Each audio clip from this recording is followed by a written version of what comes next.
Salam anak-anak yang dikasihi Tuhan, ketemu lagi dengan saya. Perkenalkan, nama saya Aminah Hati Baine. Saat ini kita belajar pendidikan agama Kristen dan budi pekerti bab yang ke-6, kelas 11. Kalian bisa melihat buku yang di atas ini dengan judul Tanggung Jawabku Terhadap Keluargaku. Ya, sebelum kita memulai pelajaran kita pada saat ini, kita terlebih dahulu berdoa di hadapan Tuhan. Kita memohon hadirat Tuhan, kuasa Roh Kudus Tuhan yang boleh memampukan kita untuk bisa mengerti isi pelajaran agama dan firman Tuhan pada saat ini. Mari kita berdoa. Bapa Surgawi, kami bersyukur ya Tuhan untuk setiap kebaikan Tuhan di dalam kehidupan kami. Saat ini Tuhan, kami akan belajar pelajaran bab 6. Tuhan, tolong kami. Berikan kami hikmat-Mu Tuhan. Berikan kami kemampuan untuk dapat mengerti, memahami dari isi pelajaran saat ini Tuhan. Dan kami boleh mempertanggungjawabkannya nanti ketika kami menghadapi ujian di kemudian hari. Terima kasih ya Tuhan, berikan juga hikmat kepada hamba-Mu yang menyampaikan materi kepada anak-anak, dan biarlah kuasa Roh Kudus Tuhan yang boleh menguasai bibir hamba dan yang dapat bisa mengerti, memahami, dan bisa disampaikan kepada anak-anak dengan bahasa-bahasa yang sederhana. Terima kasih Tuhan, kami sambut pelajaran agama saat ini dan kami serahkan di dalam anak-Mu Yesus Kristus. Kami berdoa dan mengucap syukur. Haleluya. Amin. Ya, sekarang kita mau lihat tujuan atau indikator pembelajaran kita pada saat ini. Yang pertama, memaknai arti kehadiran anak dalam keluarga. Menjelaskan peran orang tua dalam kehidupan keluarga. Menghayati tanggung jawab anak kepada orang tua melalui artikel yang dibaca. Membuat komitmen untuk menghargai orang tua. Anak-anakku sekalian, sebelum kita memulai pelajaran kita hari ini, kita mau menyembah Tuhan, kita mau memuji Tuhan di doa ibuku.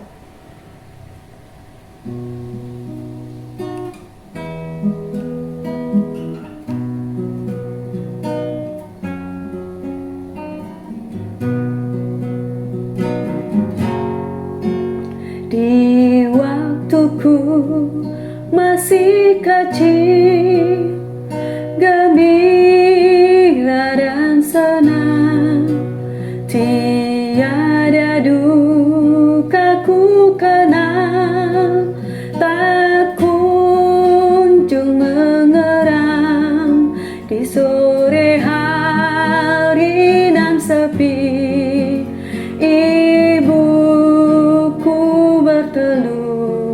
Sujud berdoa, ku dengar namaku disebut. Di doa ibuku, namaku disebut. Di doa ibuku dengar ada namaku disebut. Seringlah ini ku kenal di masa yang berat, di kala hidup mendesak dan nyaris ku sesat, melintas gambar ibuku sewaktu berteduh.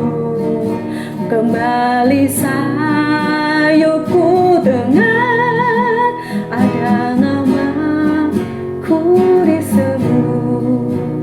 Di doa ibuku, namaku disebut. Di doa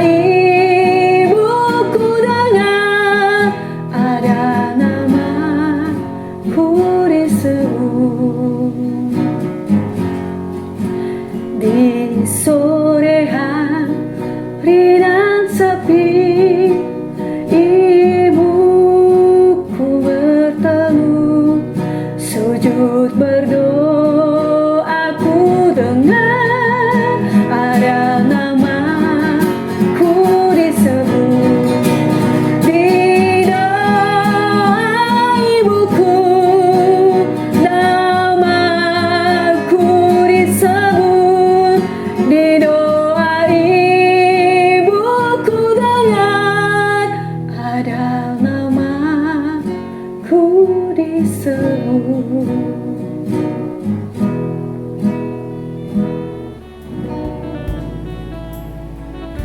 Anak-anakku sekalian, pujian ini mengingatkan kita bahwa sebagai seorang orang tua bagi kita, ibu secara khusus, di dalam setiap doanya, dia selalu berdoa untuk kita. Ada nama kita disebut di sana, agar kehidupan kita bisa berkenan di hadapan Tuhan. Kita mau belajar kegiatan yang pertama dari pelajaran kita saat ini. Tanggapan terhadap lagu. Nyanyian yang barusan kita nyanyi tadi, yang kamu hayati, yang kamu dengar, coba kamu memaknai di dalam diri kamu. Apa yang menjadi maknanya dengan pujian kita? Terus kemudian, pesan apa yang kamu dapatkan dari lagu di atas? Teman-teman, pasti di dalam bagian itu kita memiliki pesan makna yang luar biasa yang kita dapatkan dari lagu tadi. Yang pertama adalah ibu kita tidak akan pernah meninggalkan kita. Dia selalu mengingat kita di dalam doa-doanya dia. Dan yang ketiga, bagaimana tanggapan kamu terhadap kasih dari ayah dan ibu yang sudah kamu terima? Pasti ada banyak hal pengorbanan yang orang tua berikan bagi kita. Ya, salah satu pengorbanan seorang ibu, dia rela mengorbankan nyawanya melahirkan kita supaya kita bisa menikmati kehidupan di dalam dunia ini. Ya, kalian bisa mengaplikasikan di dalam diri kalian sendiri dan kalian bisa isi titik-titik di atas sesuai dengan pandangan kalian masing-masing. Bagian yang ke B, uraian materi. Kita masuk di dalam bagian uraian materi saat ini. Anak dan dalam keluarga. Seorang anak adalah anugerah yang terindah dalam keluarga. Ya, kamu adalah berkat yang terindah dari Tuhan. Mungkin tidak kamu sadari bahwa dalam setiap doa orang tua, nama kamu selalu disebut. Demikianlah kita sebagai anak harus juga mendoakan orang tua kita. Kita bisa melihat tabel yang di atas. Ya, yang sejajar itu yang paling di atas itu adalah mama dan ayah kita. Dan yang di bawahnya adalah anak. Jadi itu sebenarnya saling berkaitan satu dengan yang lain. Ada hubungan yang tidak dapat terpisahkan. Ya, kita punya derajat masing-masing. Ya, orang tua di atasnya kita dan kita di bawahnya orang tua kita. Nah, anak menjadi sosok penting yang didambakan orang tua dalam trinitas segitiga cinta yang ada dalam keluarga. Trinitas segitiga cinta artinya relasi antara bapa, ibu, dan anak didasarkan kepada cinta kasih yang tulus. Orang tua, kamu melaksanakan tugas dan kewajibannya sebagai ayah dan ibu sejak dalam kandungan. Jadi ada tabel yang tadi saya kasih tahu, ada suatu keterkaitan antara hubungan anak dengan ayah dan ibu. Sampai kamu menikah, hal ini tidak mudah, membutuhkan kesabaran, kerja keras, dan rasa tanggung jawab yang besar karena kompleksitas kebutuhan kamu yang harus kamu dipenuhi. Sampai kapanpun budi baik mereka tidak pernah terbalaskan. Meskipun demikian, jangan menganggap suami istri Kristen yang tidak memiliki anak adalah orang yang berdosa dan tidak diberkati. Ingatlah, Tuhan Yesus dan Rasul Paulus juga tidak menikah atau berkeluarga, tetapi hidup mereka justru diberikan untuk kemuliaan dan melayani sesama. Hidup tanpa pasangan dan tidak mempunyai anak secara Kristiani bisa menjadi hidup yang indah, keberkatan, dan berguna bagi sesama. Bagaimana pandangan kamu terhadap orang yang tidak menikah atau orang yang tidak memiliki anak? Ya, kalian tadi sudah mengerti, otomatis orang yang tidak menikah hidupnya sepenuhnya di hadapan Tuhan untuk melayani Tuhan dan melayani sesama. Dan kalau orang tua yang tidak memiliki anak, itu bukan hal yang merupakan tidak terindah di dalam keluarga, tapi hal yang terindah di dalam keluarga itu adalah kehadiran Yesus itu sendiri. Bukan satu-satunya kehadiran anak, tapi kehadiran Allah di dalam kehidupan keluarga suami dan istri. Dan yang kedua adalah tanggung jawab anak. Nah, teman-teman yang dikasihi Tuhan, ini adalah tanggung jawab kita sebagai anak. Kamu punya tanggung jawab kepada orang tua kamu, kepada ayah kamu, ibu kamu. Begitu pula dengan Bu Mina. Bu Mina punya tanggung jawab terhadap orang tuaku. Ya, kita mau baca kisah yang di atas. Kisah ayah, remaja, dan burung pipit. Suatu sore saat langit cerah, namun teduh, dengan angin bertiup semelir di halaman sebuah rumah berpagar tinggi, seorang ayah yang telah lanjut usia dan anak lelakinya yang masih muda tampak sedang duduk di bangku taman, bersantai sambil menikmati suasana sore hari yang nyaman. Sang anak asik membaca koran, sedang sang ayah tampak hanya diam terpekur memandangi tanaman. Ketika tiba-tiba seekor burung pipit hinggap di daunan tanaman yang berada di dekat sang ayah. Ia bertanya kepada anaknya yang sudah beranjak remaja, "Nak, apakah itu?" Setelah melihat sejenak ke arah tanaman, sang anak menjawab ringan, "Itu burung pipit ya." Kemudian ia melanjutkan membaca koran. Sang ayah memandang ke arah burung itu lagi. Kemudian bertanya kembali, "Apakah itu?" "Sudah aku katakan burung pipit, ayah," jawab si anak dengan nada sedikit kesal. Sang ayah masih memandangi burung pipit tersebut yang tak lama kemudian terbang dan hinggap kembali di tanah di sisi lain dari halaman tersebut.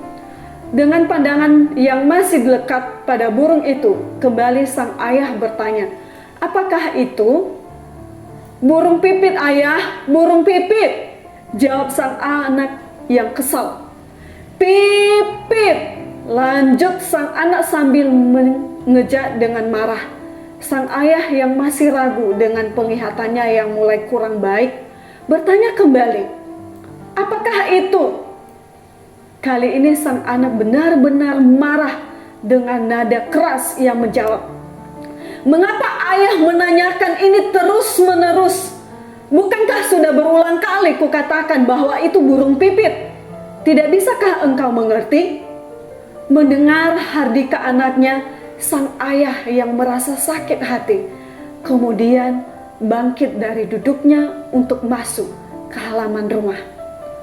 "Mau kemana?" tanya sang anak.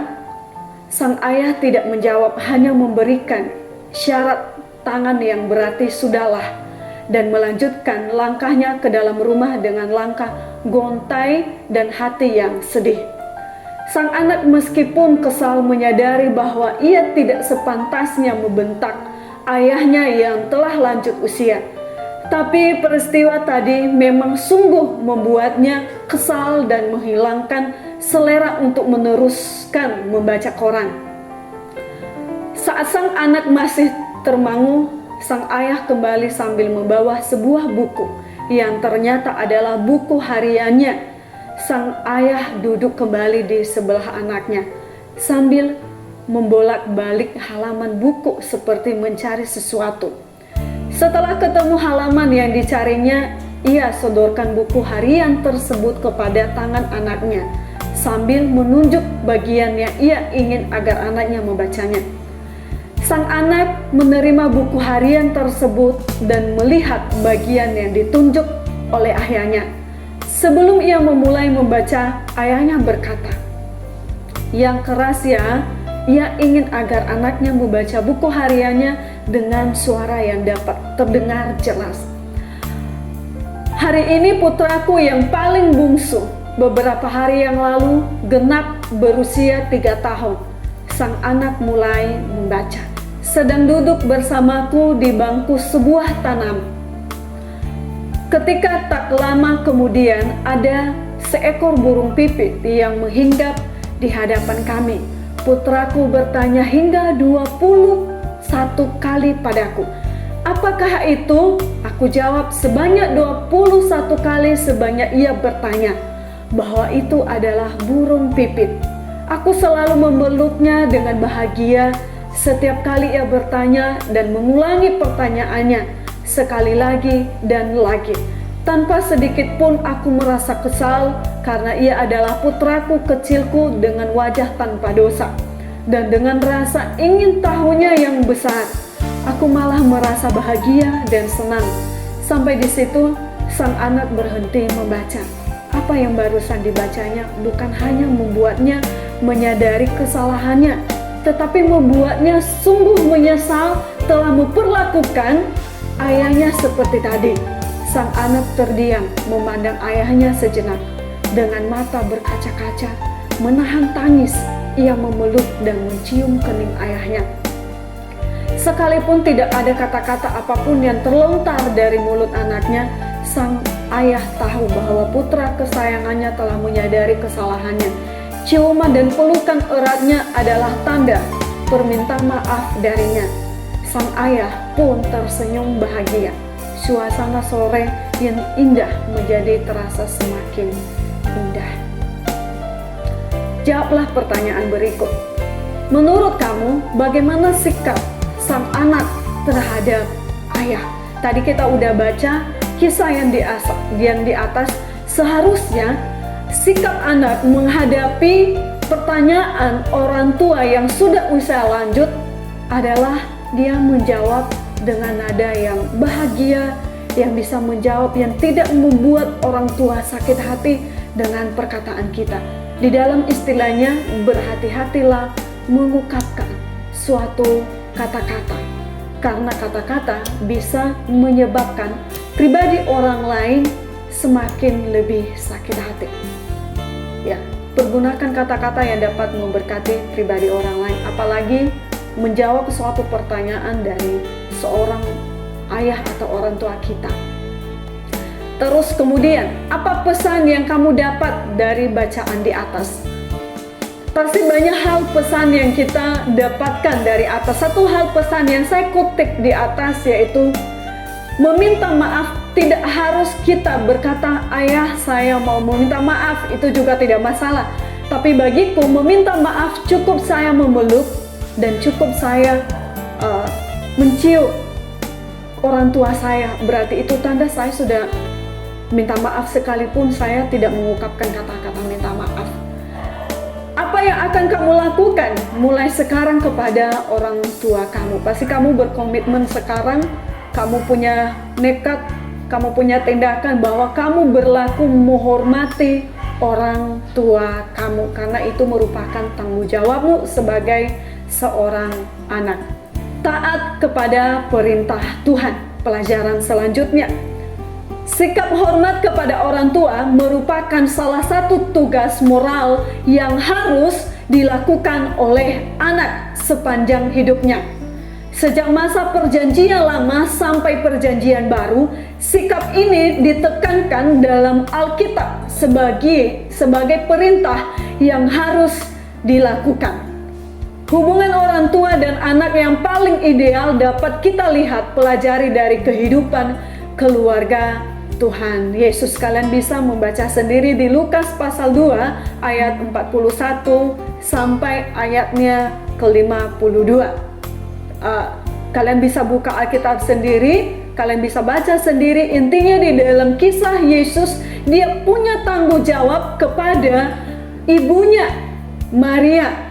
Ketika dia disalibkan, ketika dia udah kembali ke surga, ke tahtanya yang semula, dia tidak meninggalkan ibunya begitu saja. Dia menyerahkan kepada saudaranya Yohanes, inilah ibumu.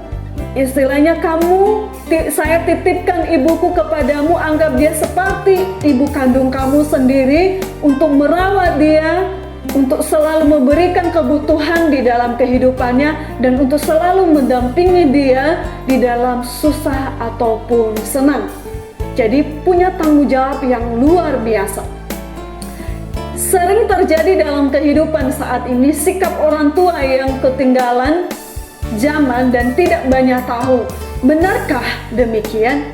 Biasanya orang tua melarang, menyuruh, serta menasehati, sehingga banyak anak yang cenderung menjauhkan diri, seolah-olah membuat tembok pemisah antara mereka.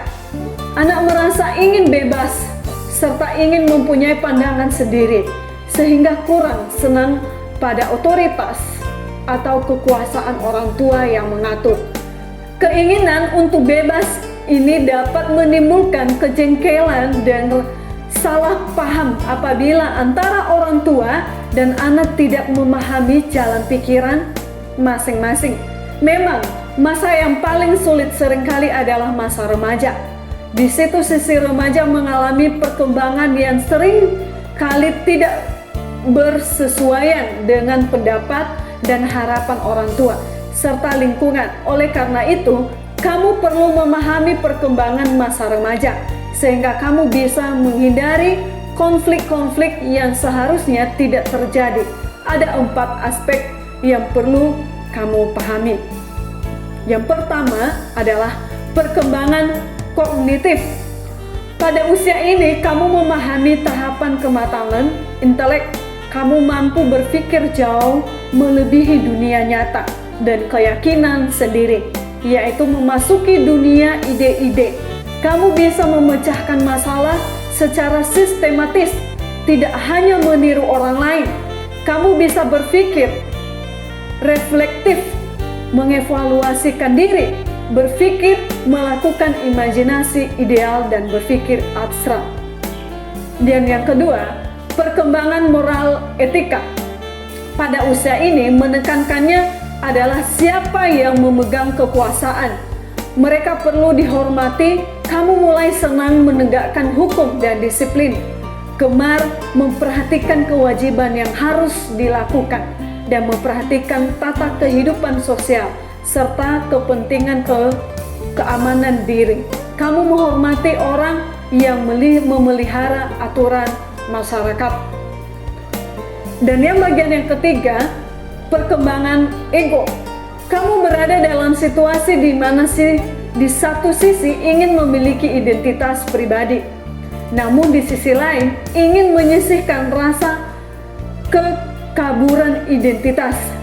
Kamu mulai belajar memberikan loyalitas terhadap suatu kelompok yang menjadi bagian identitas, kelompok teman, ideologi, kekristenan yang kamu anut. Ada kalanya kamu juga mengevaluasi identitas yang dianggap kuno untuk berpikir ulang. Identitas meliputi 3 konsep diri, yaitu seksual, pekerjaan atau panggilan, dan sosial. Kamu ingin tahu siapa diri kamu dan kemana hidup diarahkan. Menyenangi identitas diri yang unik. Kamu sering mengalami konflik identitas karena ada jarak antara siapa diri yang sebenarnya dan keinginan menjadi pribadi ideal. Dan yang keempat, perkembangan iman. Pada usia ini, kamu membentuk sikap terhadap hidup, memulai apa yang dipercayai oleh keluarga sendiri, menuju pandangan di luar diri dan keluarga.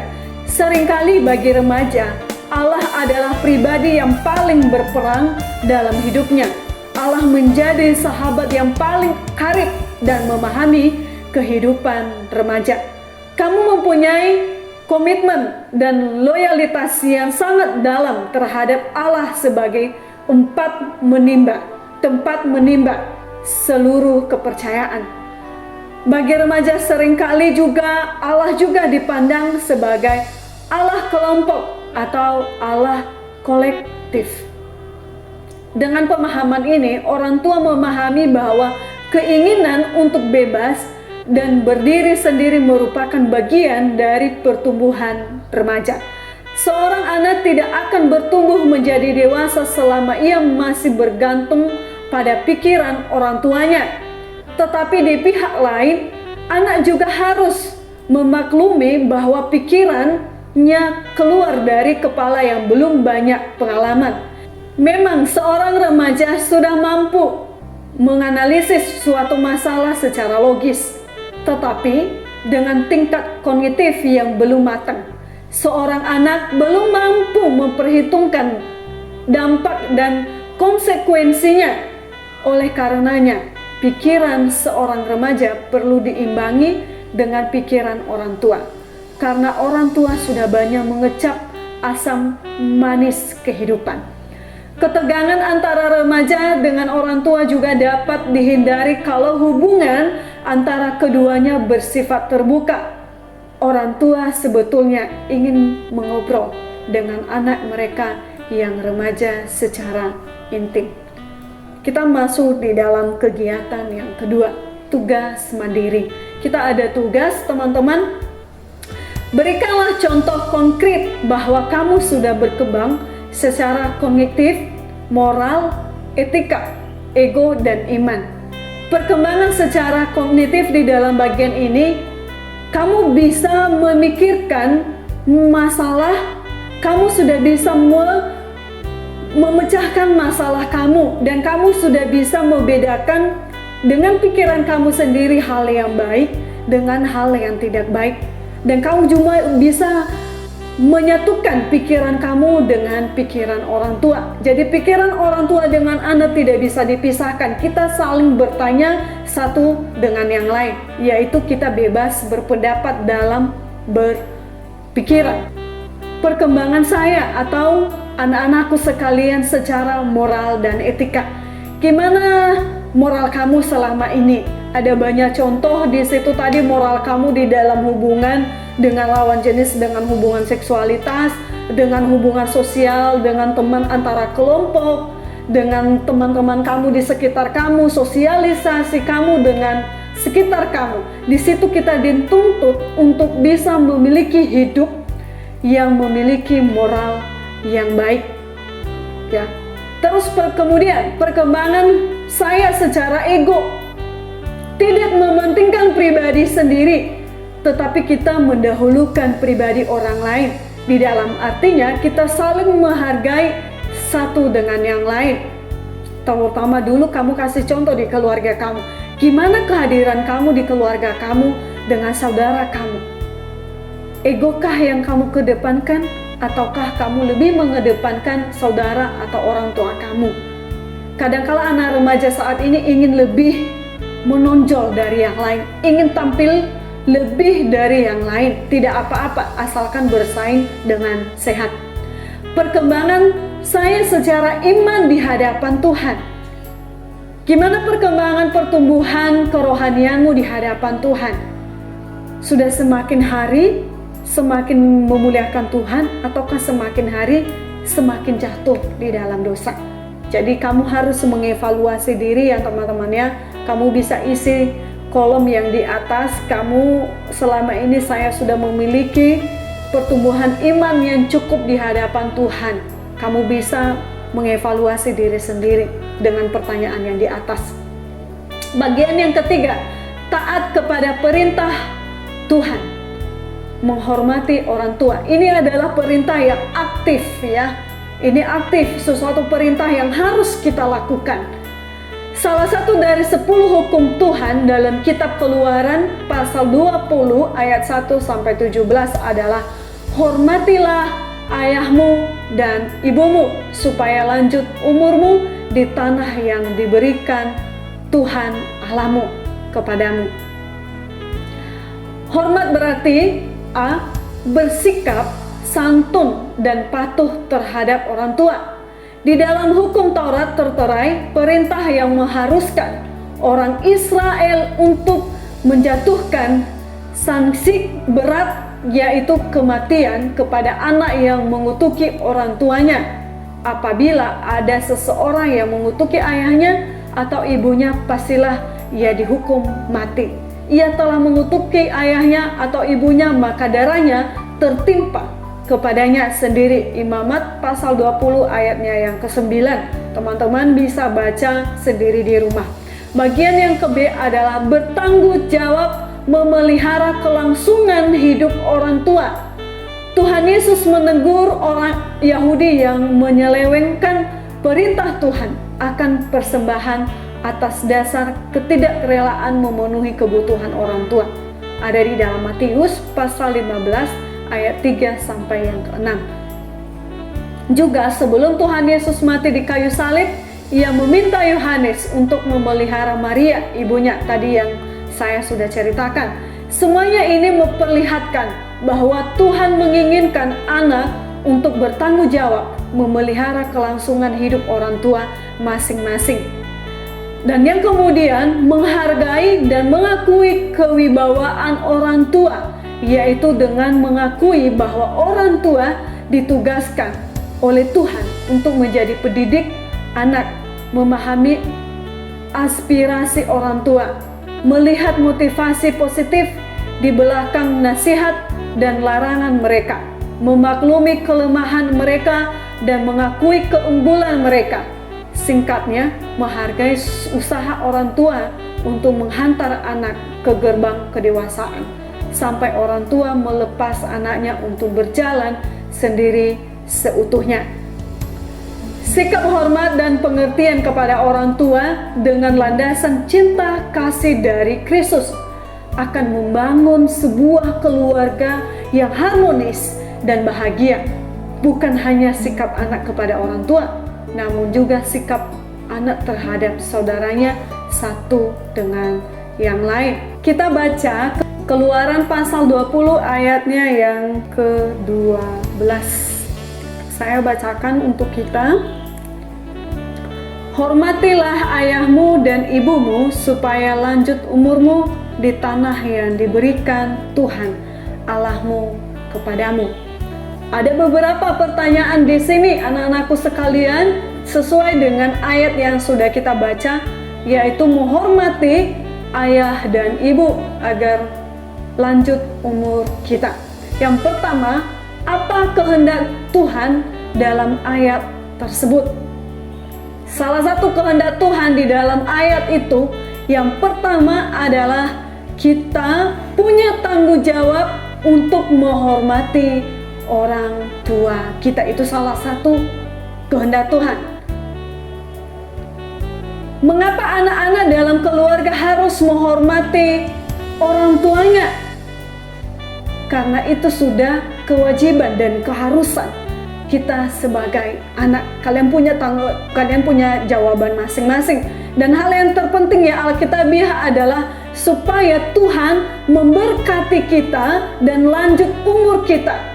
Itulah sebabnya kita mau menghormati orang tua kita. Apa yang kamu pelajari setelah membaca ayat ini? Menurut Bu Mina, banyak hal yang saya pelajari dari ayat yang tersebut.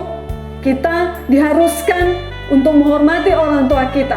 Terus yang kemudian, supaya saya memiliki kehidupan damai sejahtera, aman, dan diberkati oleh Tuhan, saya harus tetap menghormati orang tua saya. Nah, kalian juga punya jawaban masing-masing, tapi ini menurut Bu Mina. Bagaimana realita yang kamu jumpai di sekitar kamu bila dihubungkan dengan ayat ini? Gimana sekitar kamu dengan anak-anak tetangga kamu? Ada nggak anak-anak? Ada banyak anak remaja yang tidak menghargai orang tuanya. Bahkan ada banyak anak-anak Tuhan yang tidak jauh dari kehidupan, yang tidak menghargai orang tua. Dia menaruh orang tuanya di panti asuhan karena dia nggak mau memelihara kelangsungan hidup orang tuanya. Anak-anakku sekalian, satu hal yang saya pesankan untuk kalian, jangan sekali-sekali menaruh orang tua ke panti asuhan. Kamu punya tanggung jawab untuk memelihara sebagaimana Dia memelihara kamu sejak dari kandungan sampai kamu hidup, sampai kamu sukses, sampai kamu hidup aman. Dan kamu punya tanggung jawab untuk itu. Jangan menjadi orang-orang yang tidak mengenal Tuhan, yang menaruh ibunya di panti asuhan. Kegiatan yang keempat, apa janjiku? Ya, kita mau berjanji, kita mau berkomitmen kepada diri kita sendiri untuk menghormati orang tua kita sesuai dengan firman Tuhan. Kumpulkanlah kepada guru-guru untuk dinilai, sesudah itu simpan di tempat yang dapat kamu lihat setiap hari agar komitmen dan janji kamu semakin dimaknai di dalam kehidupan kamu. Kamu semakin melakukannya dan tidak melupakan janji itu. Nah, di sini ada tabel, teman-teman. Kalian bisa ngisi tabel ini sesuai apa yang kalian mau, ya, sesuai dengan komitmen kalian. Sikap yang saya lakukan yang menyakiti orang tua. Selama ini kamu sebelum mengenal pelajaran 6 ini pasti pernah dong kamu menyakiti orang tua kamu. Berapa kali kamu bisa tulis di situ? Ya, kita pasti punya kisah-kisah yang menyakiti orang tua kita. Kamu bisa nulis di situ, teman-teman, anak-anakku, dan kamu di sebelah kanannya kamu bisa komitmen di hadapan Tuhan. Tuhan, saya tidak mau melakukan ini lagi. Saya harus berubah. Saya mau menghormati orang tua saya. Dan kamu bisa menempel tabel ini di kamar kamu atau di pintu kamar kamu agar kamu selalu baca setiap saat. Kemudian kita masuk di kegiatan yang kelima, tugas proyek. Tugas proyek ini bareng teman-teman. Carilah lagu rakyat dari Minangkabau, Sumatera Barat yang berjudul Malin Kundang Anak Durhaka. Ya, kalian bisa cari, ada banyak di YouTube, ada anakku sekalian, kalian bisa searching. Ketika kalian buka YouTube itu, kalian bisa hafal dan kalian bisa nyanyi kalau bisa. Kalau bisa dinyanyiin ya nggak apa-apa, dikirim sama guru-gurunya ya supaya mereka bisa melihat juga. Analisis lirik lagu tersebut dan berikan komentar kamu, ya. Kamu bisa berikan komentar positif dan negatif di dalam lagu itu. Simpulkan apa yang seharusnya kamu lakukan kepada orang tua, khususnya kepada ibu kamu di rumah. Ya, kamu bisa simpulkan sendiri. Ya, apa yang harus saya lakukan ketika saya merenungkan lagu ini. Kita masuk di dalam penutup pelajaran kita saat ini. Yang pertama rangkumannya adalah anak adalah anugerah terindah dalam kehidupan rumah tangga. Dan yang kedua, tanggung jawab orang tua untuk mendidik dan membesarkan anak-anak yang diberikan Tuhan harus dilaksanakan dengan penuh sukacita dan sikap takut akan Tuhan, sehingga anak-anak dapat bertumbuh menjadi pribadi yang beriman dan berakhlak mulia. Dan yang ketiga, anak-anak atau remaja juga mempunyai tanggung jawab untuk menghormati orang tua seumur hidup mereka, sehingga berkat-berkat Tuhan melimpah dalam kehidupan anak-anak. Kita punya ayat hafalan, anak-anakku, kalian bisa hafal ayat ini, kalian bisa mengaplikasikan di dalam kehidupan kalian sehari-hari dimanapun kalian berada.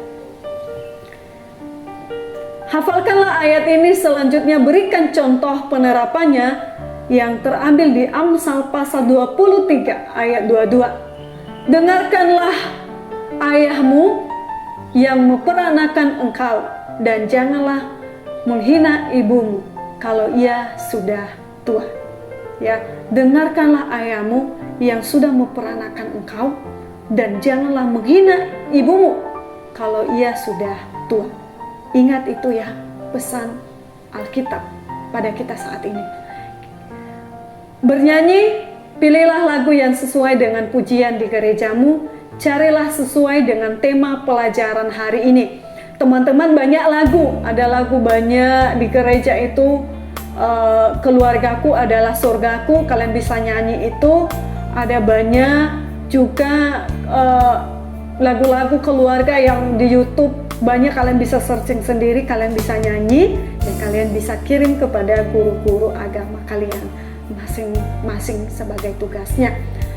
Teman-teman, untuk mengakhiri pelajaran kita saat ini, firman yang sudah kita dengar, pesan-pesan yang kita sudah pelajari, yang telah saya sampaikan dan juga yang telah Tuhan sampaikan kepada anak-anakku sekalian, janganlah berlalu begitu saja pelajaran hari ini, tapi kalian bisa mengaplikasikan di dalam kehidupan kalian sehari-hari, termasuk juga Bu Mina selalu kuaplikasikan di dalam kehidupan saya sehari-hari sebagai anak dan tanggung jawabku kepada orang tua.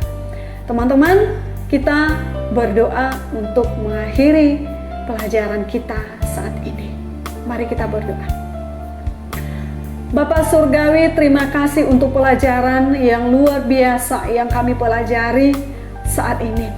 Ada banyak hal pelajaran kehidupan yang kami petik dalam pelajaran bab 6, di mana Engkau mengharuskan kami sebagai anak untuk menghormati orang tua kami, dan sebagai suatu penghormatan kami kepada orang tua kami, kami punya tanggung jawab untuk memelihara kelangsungan kehidupan orang tua kami, ya Tuhan. Ajar kami untuk tidak membiarkan orang tua kami, ajar kami untuk selalu memelihara mereka, mencukupkan kebutuhan mereka, ya Tuhan, dan mendampingi mereka di usia yang sudah lanjut. Ya Tuhan, ajar kami menjadi anak-anak Tuhan yang takut akan Engkau. Terima kasih Tuhan kebenaran firman-Mu, dan ajar juga orang tua kami Tuhan untuk memiliki tanggung jawab untuk mendidik kami sebagai anak ke jalan yang sesuai kehendak-Mu, untuk mendidik kami ke jalan kebenaran firman-Mu, sehingga kami sebagai anak-anak juga kami mampu bertumbuh dan beriman di hadapan Tuhan oleh didikan dari keluarga orang tua kami, ya Tuhan. Terima kasih kebenaran firman-Mu, terima kasih pelajaran hari ini Tuhan. Dan aktivitas kami selanjutnya kami pertaruhkan hanya di dalam anak-Mu, Yesus Kristus kami berdoa dan mengucap syukur. Haleluya. Terima kasih teman-teman, anak-anakku yang dikasihi Tuhan. Sampai jumpa kembali. Shalom. Tuhan memberkati.